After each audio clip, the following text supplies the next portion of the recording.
dan juga kepada santri.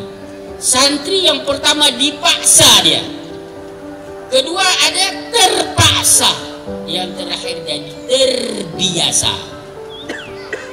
Yang pertama santri dipaksa untuk sholat jemaah, dibangunkan, yang nggak bangun kita supaya dia bangun, kita bangun baik-baik, udah aja kita sampai santri itu diajak sampai dia hadir ke masjid menunaikan salat, itu dipaksa namanya. Santri sendiri punya namanya manusia, terpaksa dia mengikuti aturan.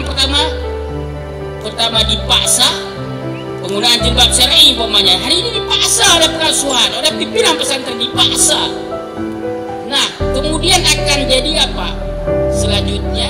Terpaksa dia pakai pertama karena orang sudah terbiasa dengan hal-hal yang menurut dia betul, kemudian kita paksa, itu kadang-kadang ada ada rasa enggannya, lalu kita paksakan dia. Sesudah dipaksa kemudian merasa terpaksa, kemudian menjadi